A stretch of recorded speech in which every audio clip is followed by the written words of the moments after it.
자, 옛날에는 중국 사람들이 이 자기들 사방을 다 오랑캐라 불렀습니다. 그래서 우리 이제 동이라고 불렀죠. 한국이 있는 쪽에 이 한반도 주변에 이 사는 변두리 민족들을 중국은 동이라고 해서 이 오랑캐이라는 걸 붙였습니다. 자, 그런데 중국이 과거에 우리를 그렇게 봤지만은 오늘날 중국이 하는 형태를 보면 중화라고 하는 중국 문화 자체도 피장파장이다.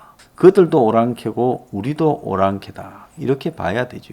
옛날에 로마가 전성기 때, 그러니까 기원 전에서 기원 후로 이렇게 오는 그때 이제 한 500년간 로마의 전성기라고 봐야 안 되겠습니까? 그 로마의 전성기 때 로마는 당시 북쪽 지역에 있는 이 게르만족 또는 야만족들을 오랑캐라고 불렀습니다. 당시 영국에서도 만리장성 비슷한 성을 쌓아서 스코틀랜드 위에 사는 민족들을 오랑캐 취급을 해서 그들에게는 이 일체 상대를 하지 않았죠. 마찬가지로 지금 독일, 이 동유럽 쪽 이런 쪽에 있는 사람들을 다 오랑캐라고 취급을 해서 철저하게 그들과 대립을 했습니다. 그런데 그때 보면 로마 문화는 그러면 정상이었느냐? 폼페이 유적, 갑자기 이 로마의 지방에 쾌적한 도시였던 폼페이에 화산이 폭발했어요. 순식간에 도시가 용암에 사로잡혀서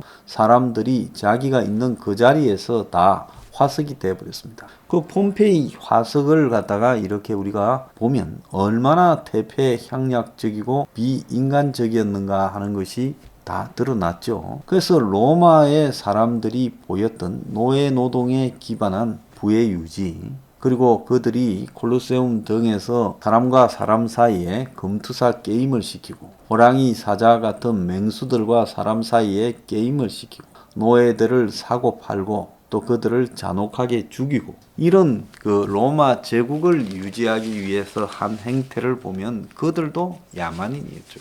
자, 스페인이고 영국이고 중세 유럽에서 또 프랑크 왕국이고 독일의 각종 제후국이고 신성 로마 제국이고 다 그런 유럽의 나라들도 사실 중세에는 다 야만이 지배를 했습니다.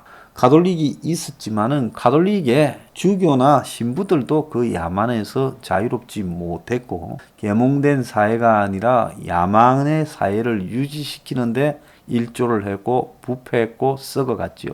자, 그런 중세의 심판이 뭘로 내려졌습니까? 패스트라는 병으로 내려져 가지고 중세가 변하게 되는 계기가 패스트에 의한 인구 감소를 통해서 생기기 시작했습니다.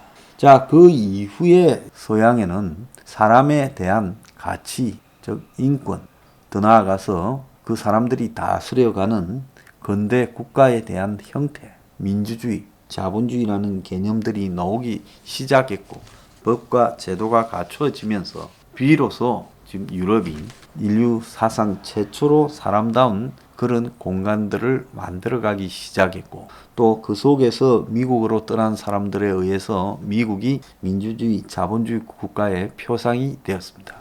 자, 그런데 한국 사회가 최근에 돌아가는 모습을 보면요.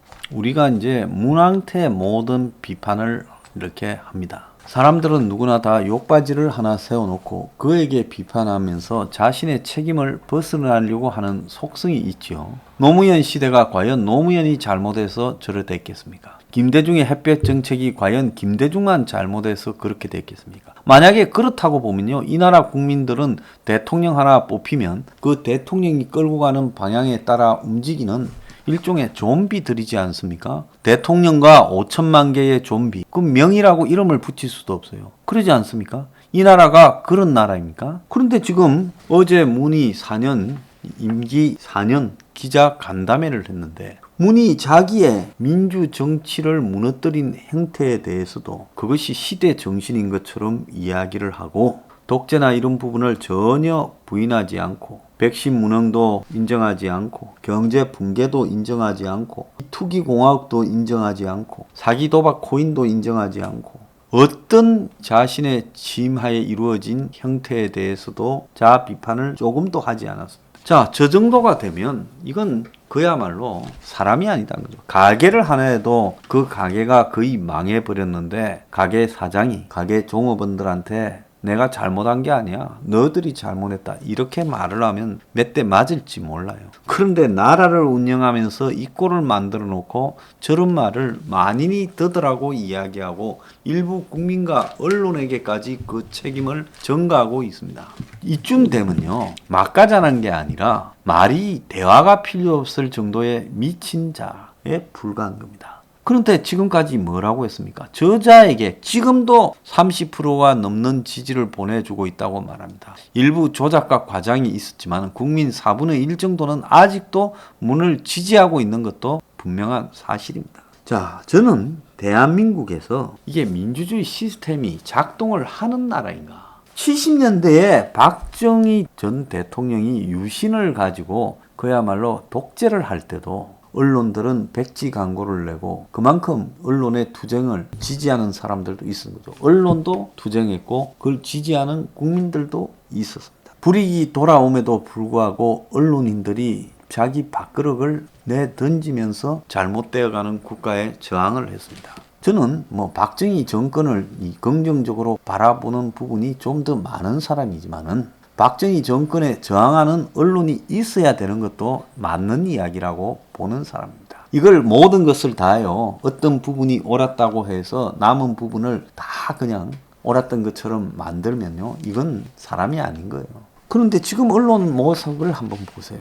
문가리가 4년 동안 저 짓을 하고 저렇게 지금 어제도 언론이 잘못했다는 식으로 떠들어대는데 언론들이 그 문가리 앞에 뭐라고 합니까? 기자들 중에 단 한 명도 그 문가리를 향해서 들이박는 기자가 없습니다. 자신의 삶을 바꾸기가 싫은 거죠. 문에 들이받아서 자기 삶을 포기하기가 싫은 거죠. 언론사들도 마찬가지입니다. 그래서 이 나라는요, 문 앞에 잘난 사람일수록 다 복종하고 왔어요. 재벌들 한번 보세요. 최태원이 이재용이부터 시작을 해서 이 나라의 주요 재벌들이 문 정권을 어떤 모습으로 상대해 왔는가를 잘 기억을 해보세요. 되는데 붙어서 돈만 벌면 다다라는 게 이 나라 재벌들의 형태지 않습니까? 그러다가 또 정권 바뀌면 나는 그런 생각이 없었는데 문이 갖고 오라 해서 줬다. 또 그때 그렇게 이야기할 겁니까? 언론도 이 나라에 돈이 많은 재벌도 양심이 없어요. 자, 이 나라는요. 많이 배우고 잘난 사람일수록 그걸 자기 부를 계속 확대 재생산하고 부를 세습시키고 자식들 교육 잘 시켜서 좋은 데 집어넣어서 세습시키고 그들에게 물려줄 재산을 투기 수익을 높이기 위한 데 몰두합니다. 그래서 부동산, 주식, 코인에 지금 광풍에 열광하고 있죠. 그런데 부동산은 상층이 하고 주로. 자, 주식은 이제 중층이 하고 하층은 뭐랍니까? 코인 하는 거죠. 투기도 등급이 있어요. 박근혜가 싫은 건 싫은 거고 박근혜가 싫다고 거리로 나서 박을 끌어들이는 촛불 시위에 참가하는 거하고는 또 별개의 문제입니다. 그럼 촛불 시위에 참가한 뒤 문 정권이 촛불 시위에 힘을 보태줘서 거리의 힘으로 박근혜를 끌어내렸으면 문 정권이 제대로 가야 되는 거고 가지 못하면 이 정권에도 마찬가지로 거리에 나서야 되는 것도 똑같은 지금 원칙이에요. 그러지 않습니까? 어떤 자들한테는 거리에 나서서 그 정권을 무너뜨리고 어떤 자는 그보다 더한데 무너뜨리지 않는다면 그것이 말이 됩니까? 박근혜가 4년하고 끝났죠. 1년 전에 쫓겨나서. 근데 박근혜 4년과 문가리 4년을 비교해보면 둘 중에 누가 나았느냐. 저는 둘 다 참 못났지만은 그래도 박근혜 4년이 문가리 4년보다는 국가적으로 봤을 때 경제고 부동산이고 또 더 나아가서 안보고 인사고 이런 모든 부분, 부패고 이런 부분에서 더 나았다고 봅니다. 이명박도 문가리보다는 나았다고 봅니다. 지금 문가리는 아직까지 문의 부패 부분은 터져 나오지 않았으니까요.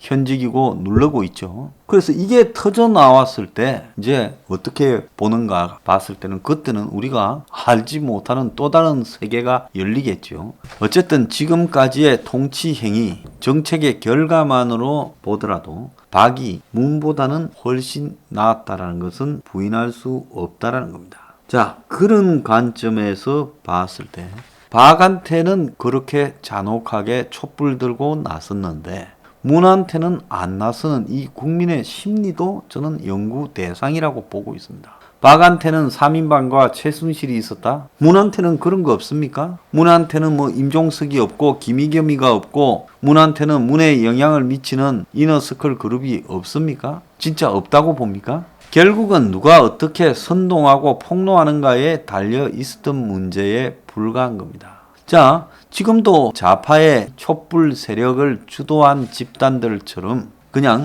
이 운동, 선동으로 먹고 사는 직업적인 프로, 운동가 집단이 이 보수 진영 내부에 있어가지고 문 정권의 잘못을 폭로하고 확대 재생산시키고 거리로 분노하게 만들어서 사람을 끌어낸다면 문도 아마 촛불로 쫓겨났을 거라고 봅니다. 자, 그런데 여기서 이제 우리가 유의해야 될 부분이 있는 거죠. 어떨 때는 덜한 일에도 거리에 수백만이 나오고 어떨 때는 그보다 더 심한 일에도 거리에 사람이 안 나옵니다. 자, 머리가 좋은 문가리 패거리들은 거리에 사람이 못 모이도록 코로나 부분을 가지고 집회 시위를 통제하는 쪽에 성공을 했죠. 그래서 아마 문 임기가 끝날 때까지 코로나는 사라지지 않을 거고 어제 지는 11월 달에 사라질 거다라고 말했지만 그거는 뻔뻔한 인간이기 때문에 또 그때 가서 무슨 말로 임기 4달 남았는데 적당히 빠져나갈지 몰라요. 얼마든지 빠져나갈 겁니다.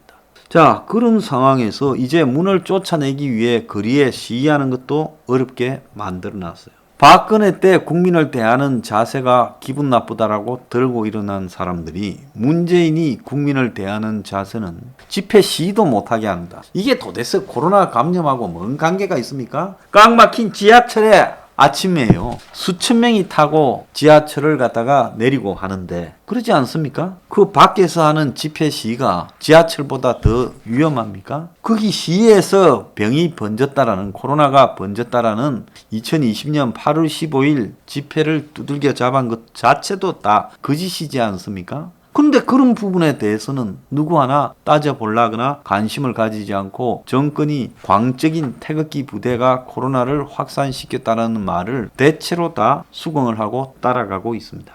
저는요, 한국 국민의 이런 속성을 가지고는 민주주의를 운영하기가 매우 어렵다라고 저는 보고 있습니다.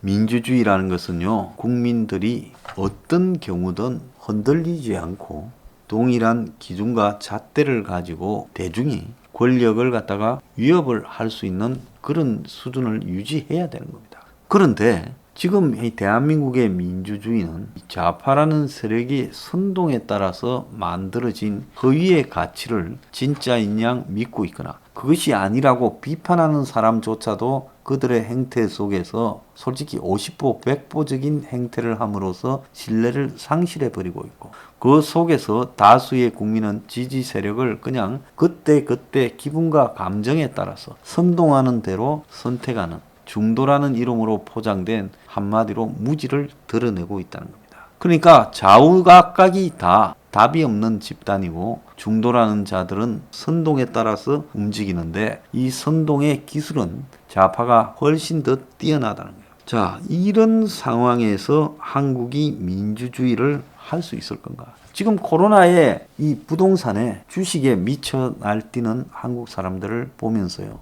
뭐가 잘못됐냐고 이야기를 합니다. 자본주의 사회와 민주주의 사회에서는 투자도 다 보장된 거 아니냐. 자, 그런 것들이 지배하다 보니까 지금 코인에 달라드는 그야말로 바닥의 사람들도 인생 한방이지 돈 놓고 돈 먹기지 아무런 양심의 가책도 없습니다. 부동산 투기하는 자들보다 우리는 그래도 확률도 더 나은 일확천금을 노리고 나서는 불쌍한 사람들이 아니냐라고 자기 체면을 넣고 있고 2030들은 너네들은 고도성장기에 취업도 잘하고 집도 장만하고 주식도 하고 돈 벌었지만 우리는 그럴 형편도 안 돼서 고민한다라고 뻔뻔하게 이야기하고 있습니다. 이렇게 뻔뻔하게 이야기하고 할 수 있는 이유는 위에서부터 다 썩었기 때문에 밑에 사람이 하는 일탈에 대해서 너네들이 지적할 자격도 없다라는 거죠. 그러니까 서로가 서로를 긍정적인 방향에서 비판하고 그것이 잘 되도록 만들어 가야 되는데 서로가 서로를 니도 썩었는데 니 썩은 게 비하면 나도 좀 썩으면 어때라고 말하고 있습니다.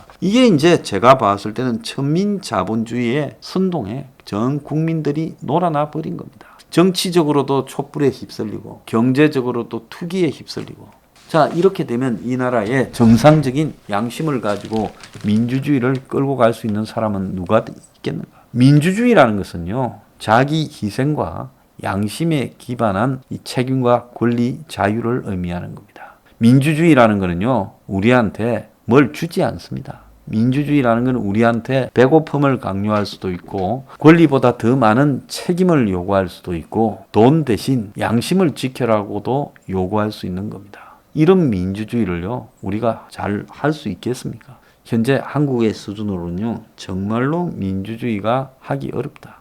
민주주의의 위기에 있다라고 봐야 되고요. 이런 상황이 지속되면 간혹 잘못 가는 방향에 제동이 걸리더라도 또 그 제동을 건 쪽 또한 잘못 갈 수밖에 없고 정치가 결국은 잘못된 쪽으로만 점점 더 악화되어 갈 수밖에 없다는 겁니다. 국민들이요, 한국이 민주주의를 할 만한 자격이 있는 나라인가 스스로 심각하게 반성해야 될 시간이라고 봅니다.